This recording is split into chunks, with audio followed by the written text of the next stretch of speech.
Jadi sudah cukup jelas ya teman-teman bahwa yang kita lihat barusan itu adalah hasil dari ketika kita selalu memberikan racikan pakan basah ini pada ayam-ayam kita. Bukan berarti pakan kering itu tidak bagus buat ayam-ayam kita. Nah, tetapi jika untuk memilih antara pakan basah dan pakan kering, maka saya pasti akan memilih pakan basah.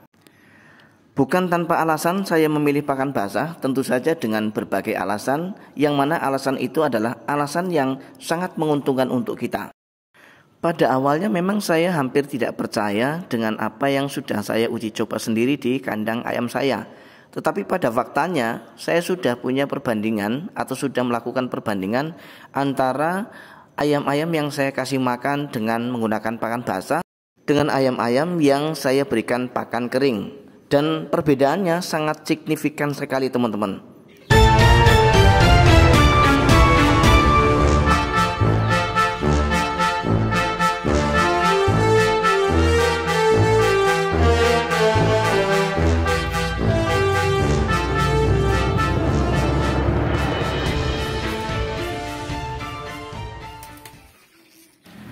Assalamualaikum warahmatullahi wabarakatuh. Apa kabar teman-teman dan sobat semua hari ini? Saya doakan mudah-mudahan teman-teman senantiasa dalam keadaan sehat walafiat, murah rezekinya, serta dimudahkan dalam segala urusannya. Amin ya robbal alamin. Untuk menyingkat waktu, kita akan segera lanjut ke pembahasan kali ini. Beberapa hari yang lalu saya membaca kembali salah satu komentar dari sahabat kita, yang isi daripada komentar tersebut adalah menanyakan tentang pakan. Lebih bagus mana antara racikan pakan basah dengan racikan pakan kering untuk kita berikan pada ayam-ayam kita? Tentu saja ini merupakan pembahasan yang sangat menarik teman-teman, karena pakan merupakan sumber atau faktor penting yang harus kita perhitungkan dalam beternak ayam kampung, agar tentunya kita bisa mendapatkan keuntungan yang lebih besar. Dengan kita memberikan racikan pakan yang tepat untuk ayam-ayam kita yang bisa membuat mereka cepat besar, maka tentu saja masa panen akan semakin cepat. Dengan masa panen yang cepat, otomatis pengeluaran biaya pakan akan semakin terminimalisir. Jika teman-teman perhatikan pada video-video saya sebelumnya, kenapa saya sering sekali memberikan racikan pakan basah atau membuat racikan pakan basah untuk ayam-ayam saya, itu bukan tanpa alasan teman-teman. Nah, tetapi saya punya alasan yang sangat kuat kenapa saya harus meracik pakan basah untuk ayam-ayam saya. Tidak ada lain, tidak ada bukan, alasan tersebut hanya karena dengan kita memberikan racikan pakan basah atau selalu memberikan racikan pakan basah pada ayam-ayam kita, maka tentu saja di situ sudah terlihat perbedaannya teman-teman, jika dibandingkan dengan kita memberikan pakan kering untuk ayam kita. Bagaimana tidak teman-teman? Menggunakan racikan pakan basah ini tentu saja melalui proses ya teman-teman.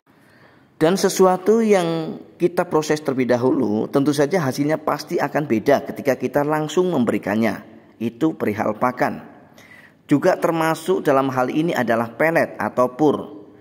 Banyak orang yang tidak tahu bahwa sebetulnya ketika kita melakukan fermentasi pada pur atau sentrat atau pelet, itu akan meningkatkan nilai nutrisi yang ada di dalamnya.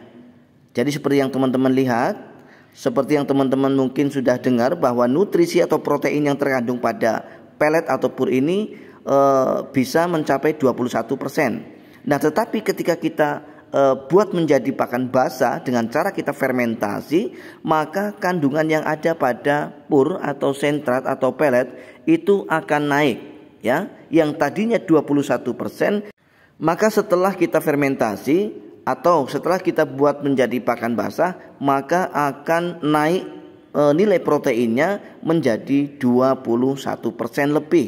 Ini artinya menguntungkan untuk kita. Itu ketika kita menggunakan jenis pakan pabrikan, yaitu dari pelet ataupun pur teman-teman. Nah, kemudian dari alternatif sendiri, saya kasih contoh jagung teman-teman. Jagung ketika kita berikan secara tulen atau tidak diproses dengan cara merebusnya terlebih dahulu seperti ini, maka secara sistematis prosesnya akan lambat untuk dicerna oleh ayam-ayam kita. Karena biasanya ketika kita beli jagung giling, tentu saja dalam keadaan kering itu jagung akan terlihat keras ya teman-teman. Maka dengan kerasnya jagung ketika kita langsung berikan pada ayam-ayam kita dengan tidak melalui direbus terlebih dahulu, maka mesin-mesin yang ada pada tubuh ayam ini akan sedikit lebih lama untuk menggiling atau menghancurkan jagung-jagung kering ini teman-teman. Berbeda halnya dengan ketika kita melakukan perebusan terlebih dahulu pada jagung giling ini. Tentu saja selain dari jagung akan lebih lunak atau lebih mudah untuk dicerna oleh ayam-ayam kita, keuntungan kedua adalah setiap 1 kg jagung kering ketika kita rebus maka akan berubah menjadi 4 kg. Dari sini sudah bisa terlihat teman-teman bahwa ketika kita memprosesnya terlebih dahulu jenis pakan alternatif apapun untuk atau sebelum kita berikan pada ayam-ayam kita, maka hasilnya tentu saja akan berbeda dengan ketika kita memberikannya dalam kondisi kering atau kondisi tulen ya teman-teman.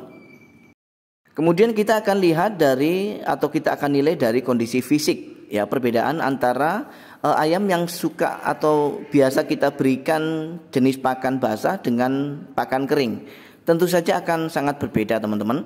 Ketika kita selalu memberikan pakan basah pada ayam-ayam kita, fisik ayam akan terlihat lebih segar, lebih bugar, tidak pucat, dan lebih agresif.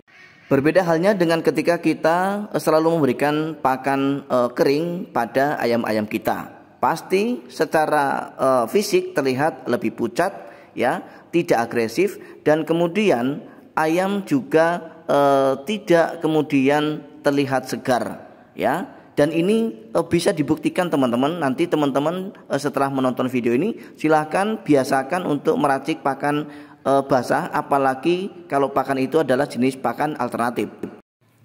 Nah, mengenai jenis pakan alternatif apa sih sebetulnya yang bagus ya, meskipun sama-sama kita akan jadikan sebagai pakan basah, tetapi tentu saja ada salah satu jenis pakan alternatif yang mempunyai nilai plus yang harus kita berikan pada ayam-ayam kita agar ayam-ayam kita tentu saja bisa tumbuh kembang secara cepat sehingga bisa cepat besar dan tentu saja gemuk.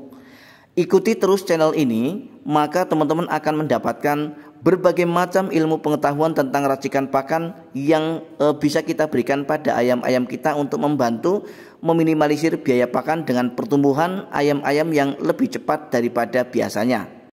Tidak hanya itu, channel ini juga akan senantiasa memberikan informasi-informasi tidak hanya seputar racikan pakan, tetapi informasi lain seputar ilmu pengetahuan tentang peternakan ayam kampung ini, termasuk dari kesehatan, dari penjualan, dan dari segi lainnya. Kita akhiri video kali ini sampai di sini, mudah-mudahan menginspirasi dan bermanfaat. Insya Allah kita akan bisa berjumpa kembali pada video-video kami berikutnya. Dan sedikit mengingatkan buat teman-teman dan sahabat semua yang memang baru menemukan channel ini, silakan untuk klik tombol subscribe, kemudian agar teman-teman tidak ketinggalan update terbaru dari video ini, klik juga tombol lonceng notifikasinya. Tentu saja dengan klik tombol lonceng notifikasi maka teman-teman akan kemudian bisa mengikuti perkembangan dan informasi terbaru dari channel ini. Dan kemudian jika teman-teman menyukai video ini, jangan lupa untuk klik tombol like ya teman-teman. Kemudian silakan di-share pada teman-teman yang lain agar teman-teman yang lain juga bisa menerima manfaat dari apa yang saya sampaikan pada setiap video yang saya upload. Akhirnya saya Jadi Sultan TV mohon diri, mohon maaf atas segala kekurangan. Kita akan berjumpa kembali pada video-video kami berikutnya. Assalamualaikum warahmatullahi wabarakatuh. Salam sukses dan salam ternak.